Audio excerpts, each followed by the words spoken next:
Okay, I'll call the meeting to order. Welcome, everybody. This meeting is being live streamed and recorded and will be available on the Township's YouTube page. Notice is given under the Municipal Act. Any information attained is considered part of the public record. Can I get a motion to approve the agenda, please? Councillor Lalande and Councillor Milligan, all in favor? It's carried. Thank you. Any declaration of pecuniary interest? None declared. We have no statutory public meeting or open forum this evening. No presentations or deputations, so we plunge right into items for consideration, starting with 8.1, extension of approval of draft plan of subdivision for Warner Pasture. The recommendation is that bylaw to extend the draft approval for the plan of subdivision with file number 11T07001 Warner Pasture for a period of 1 year to July 14th, 2027 be enacted and passed, and the mayor and clerk be authorized to sign and seal. Can I get that on the floor with a mover, please? Councillor Woodcock and Councillor McDonald. And this is, wait a minute while I get the right report up here. This is our planning consultant, Holly Newitt. Do you wish to speak to this, Holly?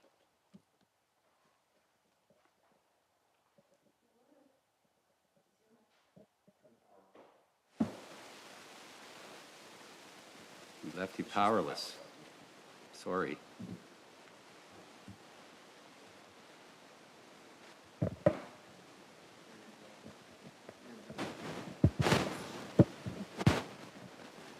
Thank you. Go ahead, Holly. Thank you, and through the chair.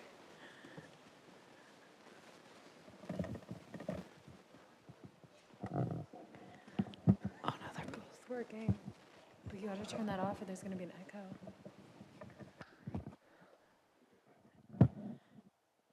Thank you. Oh, it's all right. Thank you, and through the chair. Nothing of detail to add. This is primarily coming in an abundance of caution. The applicants have been working with us and with staff to clear their conditions. They've been, showing forward momentum and trying to clear them, but we want to make sure that there is no rush at the end and that everything is I's are dotted and T's are crossed. So this makes sure that we have enough time to do that. Thanks, Holly. Any questions or comments from council? Seeing none, all in favor? That's carried. Thank you, Holly.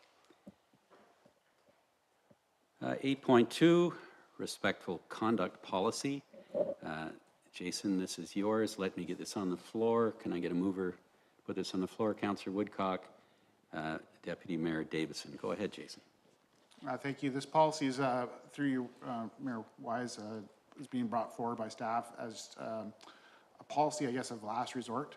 It's not one that we would necessarily be using on a regular basis, but I would say that through staff turnover and some near misses, I guess, with challenging situations, it seemed prudent to have a bit of a policy documented and available to understand the parameters of difficult conversations with people that we deal with as a public service.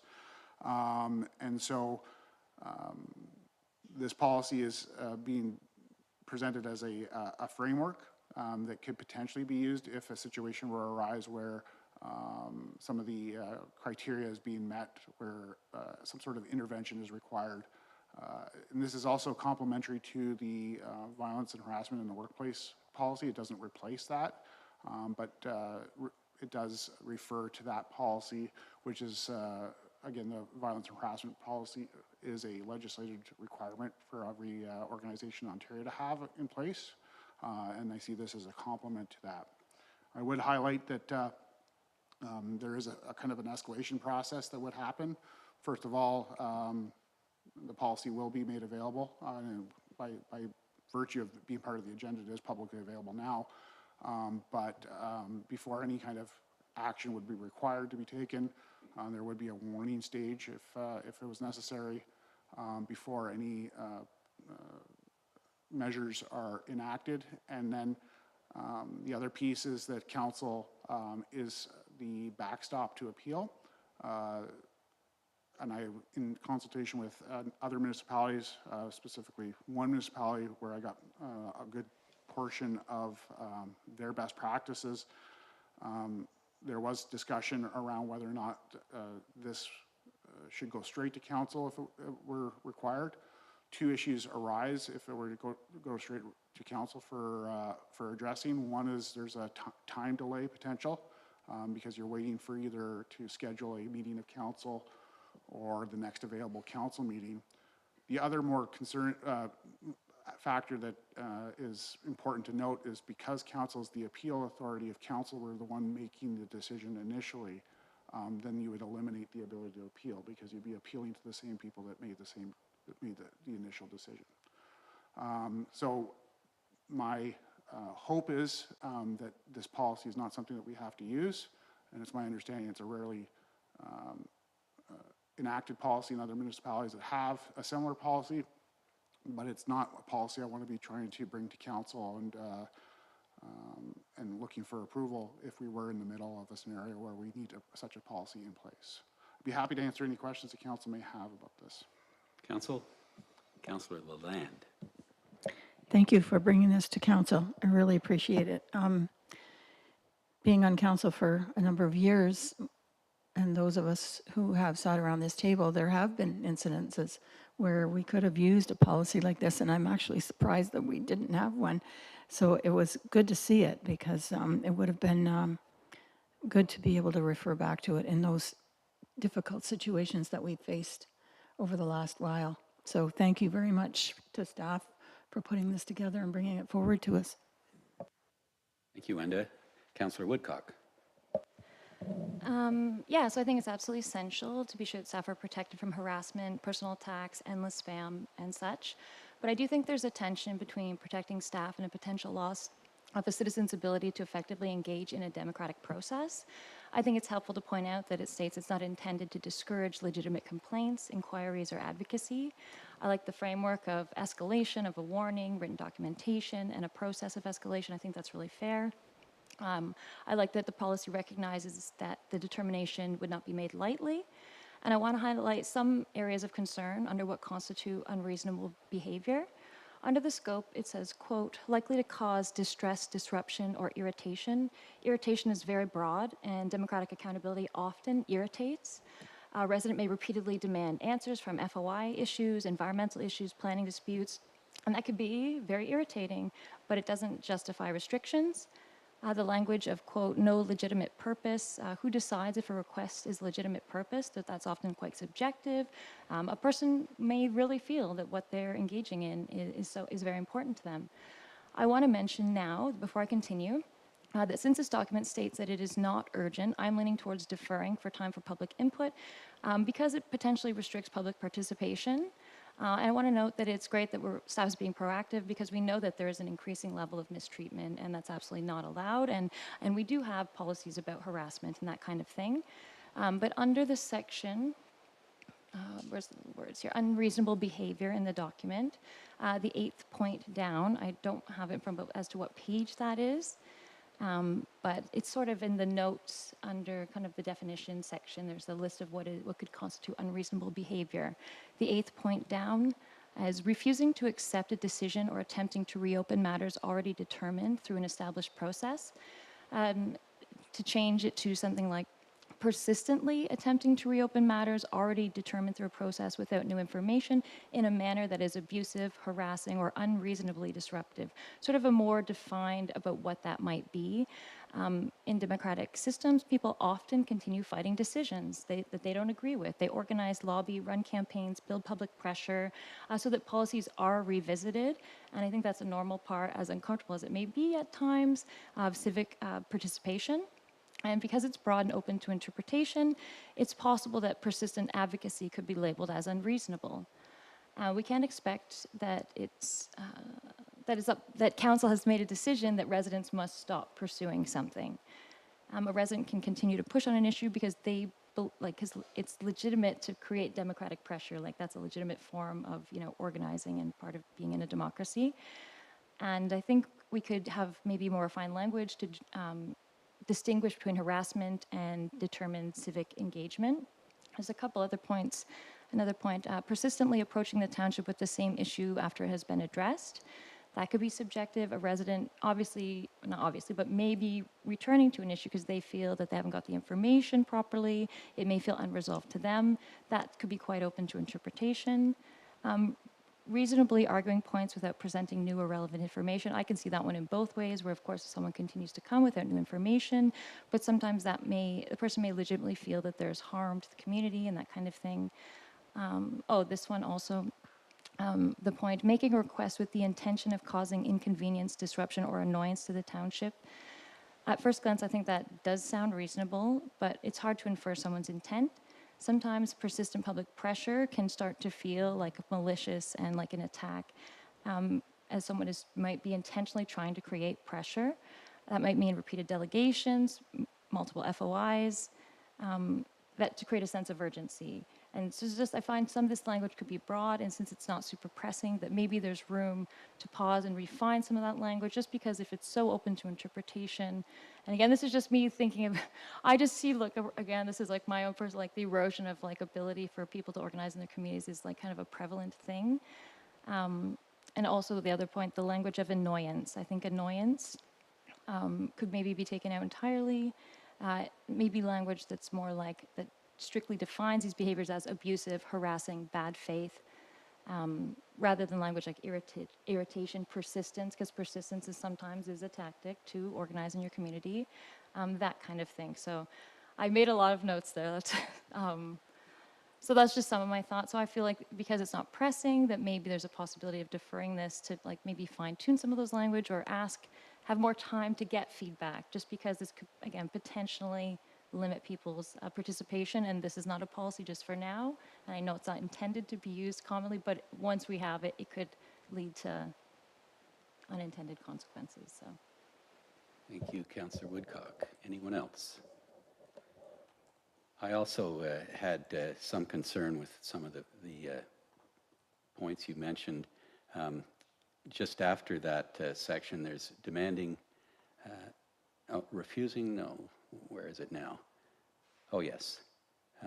Making excessive demands on the time and resources of township reps through frequent or lengthy communications, that's fine, or by contacting several township reps about the same matter.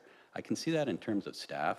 If there's a staff person that's specifically tasked with a certain area of operation or policy, but people frequently call every councillor, or almost everyone, so I think separating out the political from the staff in that case might be useful clarity. There was no one else that had any comment. We do have a motion on the floor, but Crystal Lee, I'm assuming you're going to move to defer for discussion. Brandy, how would you want to handle that? We can still receive it. Yeah, so there's a motion on the floor by Councillor Woodcock, seconded by Deputy Mayor Davison. If it's agreeable to the mover, seconder, and all of council, you can move to receive and defer and direct staff to refine the wording based on comments and bring back at a later date. Is that agreeable, Doug, you too? Okay, any discussion? Jason? I just want to acknowledge and appreciate the feedback, and can work to refine as defined or as requested. I would just highlight one of the challenging pieces of a policy like this is every single one of the items that are under unreasonable behavior is a subjective evaluation, and I'm not optimistic that I can create the appropriate wording that would be purely objective and create very dark, bright lines of you've just crossed. So I would stress, and I can look at the rest of the document to make sure that, again, this is a last line of defense, and it would require substantial amount of steps and a history, I guess, before the first time it's perceived as, say, unreasonable communications, decide to waste time. That's like a early on incident. That this policy is nowhere in the realm of that. It's kind of the preponderance of evidence that would be used to make a determination that something needs to occur. So I would just say again, the hard part about a policy like this is that there is a subjective nature to any of the wording that we put under unreasonable behavior. Yes, Brandy. Through you, Mayor, is it council's desire for public engagement to happen? Because if so, that should be included in the resolution. That's up to the mover and seconder. I was leaning that way, but then I mean, I also have hesitance of what we think is the most effective way. I do think, when I said that, I meant like I was gonna like reach out to many people and kind of ask for input. I'm open-minded to how people might see that. I just think because it is something that could have other impacts, and I totally also appreciate your point. Even as I was reading it, was like, I also know that some of these things you can't define exactly, right? Like there will be a amount of interpretation. 100%, and I totally understand that. But I'm open to people's thoughts if they think that it's like we could just, I don't know, reach out to the local community groups and ask them what they think of these changes, or if we have an open forum for it. I'm open-minded if we think just refining the language and coming back to it, which could then be combination. You know, as you refine language, you can ask people for input. I'm open-minded as to how people see best to proceed in that regard. Could I suggest that we get a revised version, bring it back, discuss it. If at that time we feel it's worthwhile, let's put it on the website, put the word out, invite comment. That makes sense. Okay, if we're comfortable with that, all in favor? That's carried, thank you.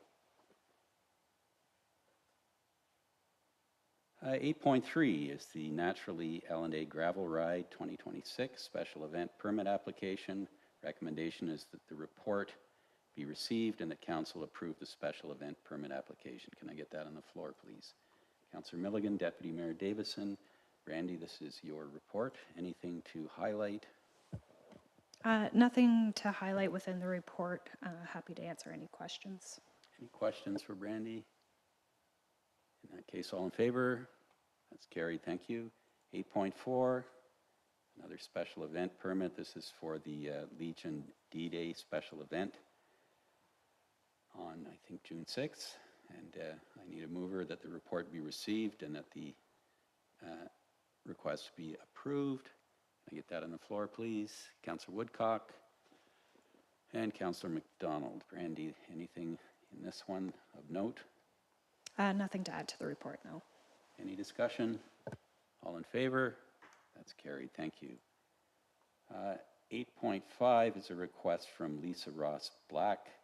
The recommendation is that this report request be received and that council consider waiving the $500 fees for table and chair setup for the June 6th and August 23rd events, and that staff review the chair and table inventory for each township-owned facility and budget impacts to purchase enough chairs and tables for each facility to accommodate the permitted occupancy numbers, and 3, that staff monitor feedback and inquiries related to fees and charges bylaw and website content as it relates to reduced rates for the nonprofit and charitable organizations. Can I get this one on the floor, please? Councillor Fenwick, Councillor Lalande, Randy. Thank you, Mayor Wise. Nothing further to add to the report, but if there's any questions, happy to answer. Any questions or comments from council? Yes, Councillor Milligan. So yeah.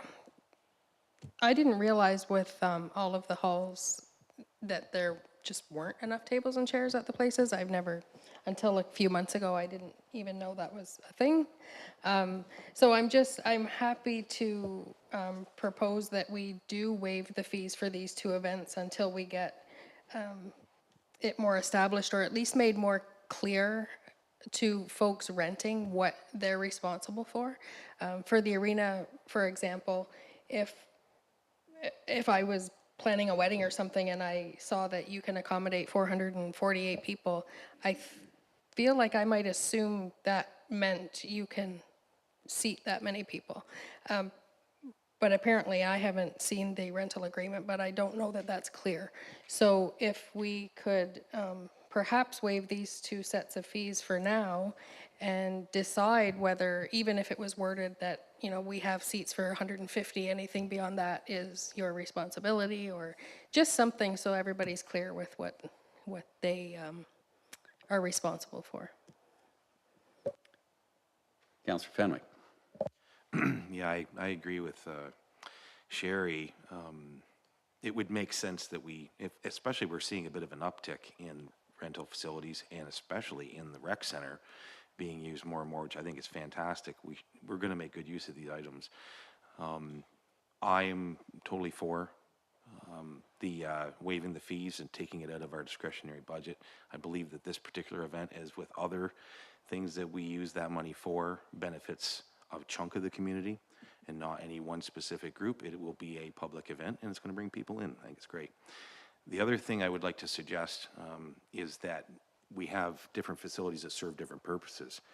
For example, the Enterprise Community Hall, the tables and chairs there are somewhat stationary simply because it has a set place for eating and a set place for dancing and so on. Unlike some of our other facilities like the Newburgh Hall, where the tables and chairs are folded up and put away after every event because it has no specific areas set up for specific needs. So I would suggest that to save the township some money, I know that the tables and chairs in Enterprise Hall were purchased in 1991. So the fact they've lasted this long is because they don't get moved around very much. If we're going to put new items in, I would suggest that maybe we should consider replacing those tables and chairs with something, again, that's semi-stationary and maximizes the seating capacity in Enterprise Hall, which has always been a challenge from my experience and my in-depth knowledge of that facility. That would offset, if they went to the rec center, for example, where they have significant storage and they would be useful there, then that might work out well. I just want to make that suggestion.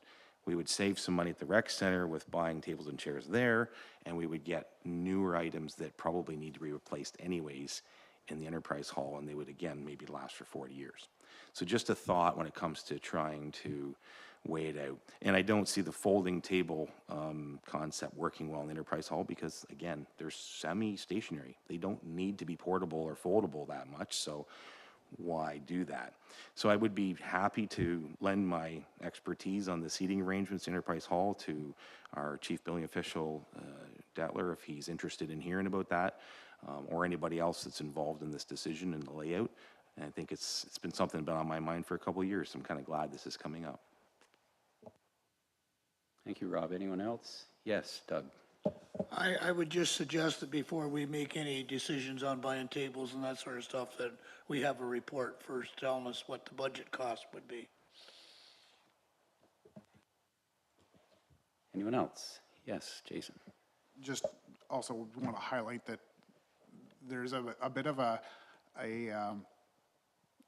asset management piece to this as far as just do we purchase and sit on inventory for peak usage at all sites, assuming that they're all going to be used at the same time, with the potential of a bunch of assets sitting idle for vast majorities of the year versus being able to have the capacity within the township as a whole and shift things. That's kind of where we're at right now, and we can swing the pendulum a little bit in the other direction by expanding our inventory, but that's a bit of an evaluation on where's the best use of our budget dollars, right? Do we buy full capacity for all buildings in the possible likelihood of all buildings being used at max capacity and have the chairs or tables available for such a scenario? Or do we monitor it and ensure that we have enough to meet the peak demand and meet it accordingly? The other part that is the reason why some of there's additional fees is because it's not just an asset piece, but there is a labor piece to having staff either set up the tables or deliver the tables or chairs as needed. And so part of the costs and those additional fees are to sort of cover that additional work, either by providing the chairs to that location or the additional furniture It's not the cost of the chair, sometimes it's part of that fee. And that's why, to a certain degree, there's a base fee for the actual space, but then there's an additional fee if there's additional requirements over and above the typical usage of that space when it requires additional furniture or labor attached to that. And that's, again, why staff are recommending monitoring it. We're made aware of one scenario where expectations were not met and there was some clarity needed to be communicated. But I wouldn't say that this is a chronic problem at this point, but we should be aware of it so that when we do bring future recommendations, say in a future budget, say we want to expand our inventory by X percentage, we're doing so in the context of past feedback we received from residents using our facilities. Thank you, Jason. Anyone else at this point? Yes, Brandy, go ahead. Thank you for the comments. Just related to educating renters on the available chairs there. In my report, I kind of recommended that we don't provide a specific number tied to any one facility because it can fluctuate. So that could impact more staff time moving chairs and tables to ensure that the location has the set number of chairs, even though it may not be needed. So to tie a number to one facility, we may remove those chairs and tables down to Newburgh for a weekend, and then someone goes and uses it on Sunday, and they haven't indicated the amount of tables and chairs they need, and they show up with that expectation that there's 150 there, but we've already moved them, so they're not available. So I would steer away from tying any one number to any one facility, just because they are shuffling throughout the weeks. It can be variable. Thank you, Brandy. Anyone else? Yes, go ahead, Rob. Sorry, I just forgot to mention as well, so I don't forget, or they can remind me. I have 45, I think, really good quality folding chairs, actually quite attractive, and 3 almost industrial folding plastic picnic tables, and I'd like to offer them to the event. And I wanted to say that so that Sherry can remind me. Because at no charge, I think that would be, I'd like to contribute that to the cause if that helps at all. Thank you, Rob. Anyone else? Yes, Councillor Lalande. Just request for, she's asked for further reduced fees for volunteer organizations, requesting that council assess whether additional setup fees are required and that the fees are prohibitive to volunteer groups. At this time, staff recommend remaining status quo for the fees, and individuals can make a request to council to waive, and staff can monitor the uptake. So I think she's asking to get a better understanding whether it is prohibitive over the course of a year. Just what council thinks about this idea about monitoring for a year to see what's reasonable with this financial outlay for volunteer groups. Thank you, Wenda. Anyone have any thoughts in that regard? I mean, Brandy, maybe you can just clarify for me. I read this all on the weekend and didn't have time to update myself today. So we've got a fairly recent policy in effect here. So monitoring it for some time is your suggestion rather than respond immediately to this concern that's been raised? So thank you, Mayor Wise. My understanding is that there was confusion surrounding the layout of the bylaw, the fees and charges bylaw, and what reduced fees charitable organizations received. So right now, the setup of the tables and chairs is an additional fee, and it's across the board for all users. So I think the thought was that a charitable organization has a reduced fee for renting the facility, but they don't have a reduced fee for the table and chair setup. So considering that in the future, so what I'm suggesting is that rather than council making an ad hoc decision based on one comment received, that staff monitor it. Residents, community groups always have the tool of coming to council to request a reduced fee. So that would allow staff to review the amount of requests that we're getting, and then should council see that you're getting numerous requests for this reduced fee, then it might be reasonable to look at it and reduce the fee. Thank you for clarifying that. And Sherry, you were referring to that situation when you suggested that the fees be waived for these two events, for the table and chairs. Right, but if, I'm so confused. We've talked a lot. I don't know what I said now. Right, Yeah, my understanding Yeah. was that Yeah, because there this was time. confusion Right. on the part of That's this what I group said. about tables and chairs. That's Sorry to right. put you on the spot, Sherry. No, I hate being asked what I just said. Every year it gets worse. yeah, I said the 500 waived if council wished until we get this straightened out, but maybe it is straightened out. I think it's actually $1,000. Yeah. Yeah, 500 it would times be, two. yeah. Yeah. So I guess, what have we got on the floor at the moment, Brandy, just so we can straighten this out?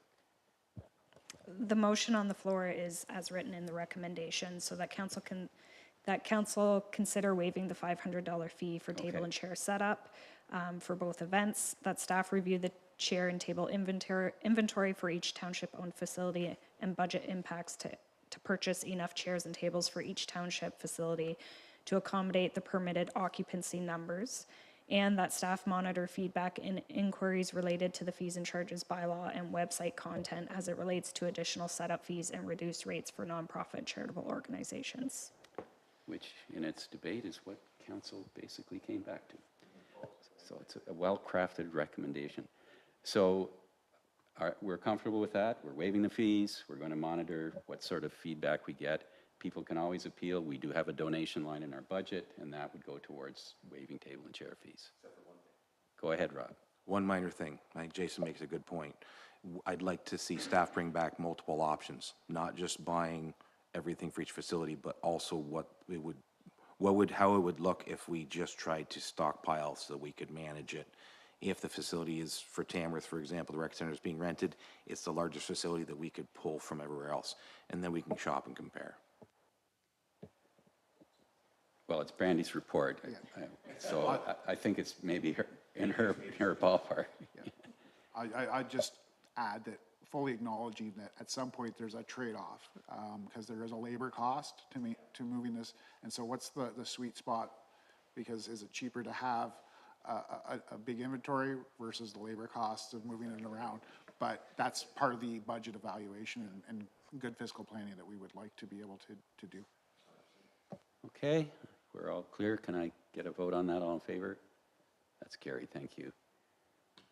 Which brings us to the last item for consideration, 8.6. This is as a result of, Sherry, I think your request for a report on this provincial policy on bring your own bottle. And Brandy, you have prepared this report. Anything to add?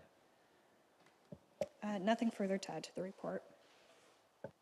Okay, I should have got a mover and seconder on this, which is that the report be received and the council direct staff not to proceed with the development of a municipal bylaw or policy to permit bring your own bottle at outdoor public events within the township, and that staff be directed to update public communication regarding the BYOB framework within the township of Stone Mills. Can I get a mover and seconder, please?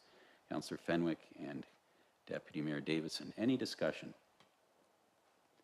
Go ahead, Sherry.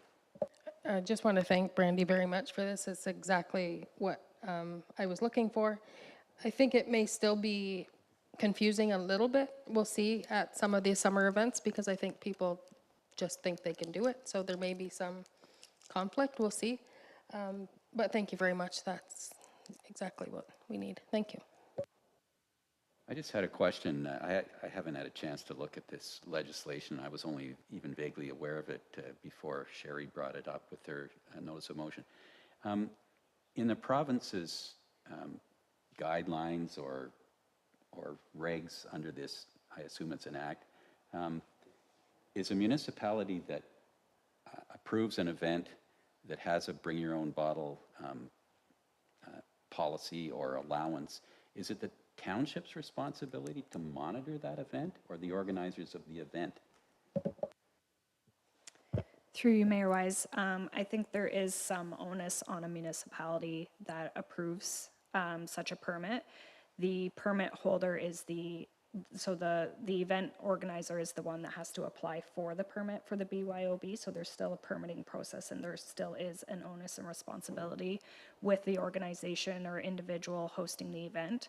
But by way of council resolution supporting such an event, I would say there would be some responsibility there if there was something to happen. There's always liability.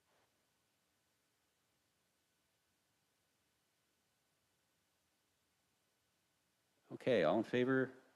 That's carried, thank you. Okay, that brings us to our consent agenda. Anything anyone wants to pull out before we approve the agenda? Yes, Councillor Lalande. 9.4, which is the upcoming Kingston Field Naturalist Bio Blitz event in Camden Lake on June 12th. And 9.7, which is the letter from Perry Sound regarding guaranteed basic income. Okay, anyone else? Yes, Councillor Milligan. 9.3, please.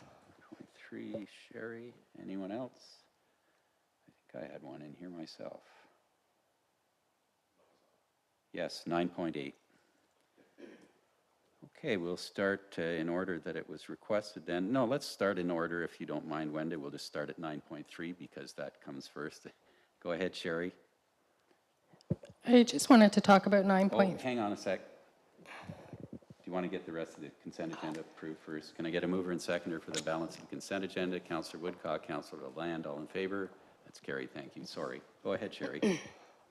I was just going to talk about 9.3, which was a letter we received from a couple of concerned residents regarding a possible, they're calling it a data park in Napanee on the end of Goodyear Road near County Road 41.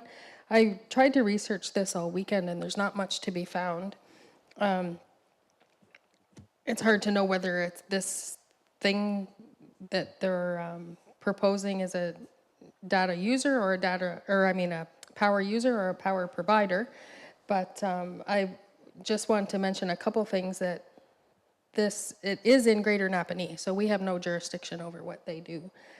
I know that we do have industrial land at the end of Goodyear Road, but it doesn't have water or sewer. So I don't think we would ever be desirable to the folks doing data parks because they need lots of water and sewer.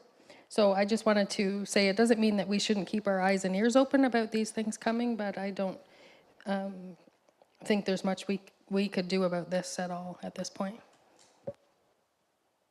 Thank you, Sherry. I would just add that this is becoming a huge issue in certain areas. There was an item on the radio this morning, I forget which program, it doesn't matter, about one in Alberta. Did you hear that? Yeah. That's being proposed on some range land, good farmland, grazing land, which came to that municipality and was initially sort of approved in principle.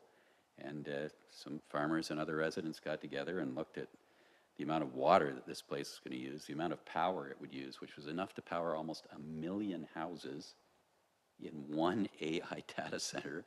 Supposedly they're going to generate their own power on site. They didn't say from what source, whether it was a small modular reactor or a gas-fired power plant.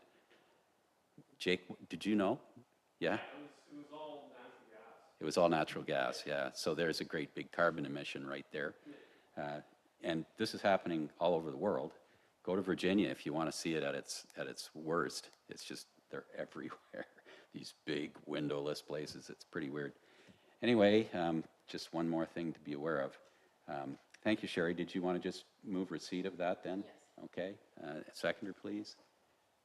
Deputy Mayor Davison. Oh, another comment? Yeah, sorry, go ahead. Yeah, just a quick comment. Yeah, I actually went to Montreal on Friday. There was the Council of Canadians had a whole people's forum on artificial intelligence, and part of it was these data centers and the chief of Sturgeon Lake Cree Nation, which is where part of this data center is looking to go, was there. One of the things I learned, it's the equivalent of adding 50 million cars to the road. And I do think that these are going to be major fights. And it has come to my thoughts, something I've been thinking over this last weekend was the idea of would we want to look at having a policy in opposition to them before one gets proposed here. I'm not saying we do that emergency immediately, but I think it's something that we should maybe consider for our communities. These take massive amounts of water. There's all kinds of environmental pollutants. We know where do they put them? They put them in places where they know people don't have the economic means to fight them. Why? Because they cause cancer. They pollute water. And they are, again, this is just another tool that's going to be used to reinforce the massive inequality that we're seeing. People have lots of fears because of loss of jobs. And massive climate costs and just general environmental costs. So I appreciate you highlighting this, Sherry, and I do think it's something that we should consider trying to get ahead of before we find ourselves in a situation we don't want. Thank you, Crystal Lee. Any further comment? All in favor? Oh, sorry, go ahead, Wenda. I'm just wondering if Crystal Lee wants to make that a motion. I'm still considering, but it would be a notice of motion because we'd need time to consider it because it wouldn't be emergency. But it was on my mind. I hadn't prepared how I would frame that. But now that it's come up, I've sort of just organically let it out. But it's something to consider for a notice of motion, perhaps. But Okay, not thank others. you. Okay, all in favor then of receiving that? Thank you. The next one would be your 9.4 then, Wenda. So I thought this was really interesting and could certainly be an activity, well, it is geared for children. So I'm wondering if we can put this on our website and make it sort of front and center for people looking for activities. I think it sounds really interesting for family-oriented activity on that weekend. And it's nice to see Camden Lake Wildlife Area get used for something other than shooting geese. Not that there's anything wrong with that. Okay, so you're moving to receive that and put it on the website. Is there a seconder for that? Councillor Woodcock, all in favor? That's carried, thank you. And 9.7, Wenda. Guaranteed basic income has been around for quite a while now, but it just seems to stall. And so I thought it was really interesting to see Parry Sound kind of bring this forward. And I would like to see council write a letter of support for this. Okay, that's a motion. Is there a seconder for that motion? Deputy Mayor Davison, any discussion? All in favor? That's carried. Which brings us to 9.8, which was the one I wanted to pull. And my computer is tardy. This is in regard to circular materials and what the municipality of Parry Sound and several others, including Northumberland County, seems to regard as an uneven rollout of the new recycling protocol. And I don't want to put you on the spot, Jeff, but how are things going with us in circular materials? I know there were some hiccups initially. I haven't heard anything lately, so if you can just give us a little précis of what the experience is currently.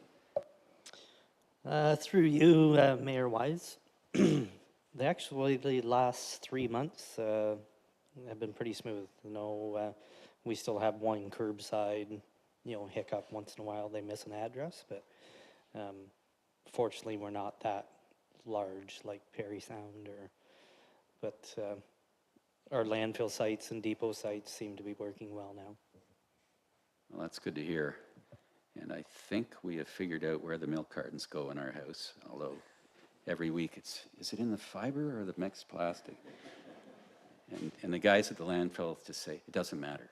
So I'm not sure if I should say that, but anyway, okay, I won't even make a motion on that one. Or do you need a motion because it's been separated? Motion to receive. Okay, can someone make a motion to receive so I don't have to step out of the chair for that? Councillor Woodcock makes that motion. Councillor Fenwick seconds. All in favor? That's carried. Thank you. Okay, moving on. Any notices of motion today? Any direct motion? Announcements, you see the upcoming meeting dates. Does anyone have any announcements to make from council or staff? Yes, Brandy, go ahead.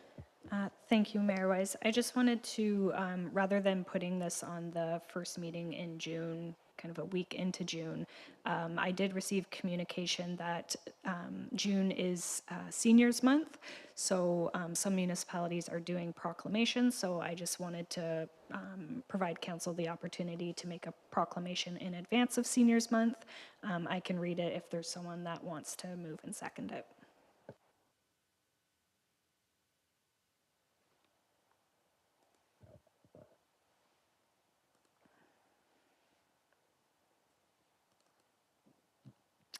Okay, so whereas Seniors Month is an annual province-wide celebration, whereas seniors have contributed and continue to contribute immensely to life and vibrancy of this community, whereas seniors continue to serve as leaders, mentors, volunteers, and important and active members of this community, whereas their contributions past and present warrant appreciation and recognition and their stories deserve to be told, whereas the health and well-being of seniors is in the interest of all and further adds to the health and well-being of the community, whereas the knowledge and experience seniors pass on to us continue to benefit us all. Now therefore, the Council of the Corporation of the Township of Stone Mills hereby proclaims June 1st to June 30th, 2026 as Seniors Month and encourage all citizens to recognize and celebrate the accomplishments of our seniors. Councillor Milligan moves that, and Councillor Fenwick seconds. Any discussion? All in favor? That's carried. Thank you. I need a mover for our confirmation bylaw. Councillor Milligan and Deputy Mayor Davison, all in favor? That's carried. I need someone to move adjournment. So eager. Councillor McDonald, Councillor Lalande, all in favor? That's carried. Thanks very much, everybody.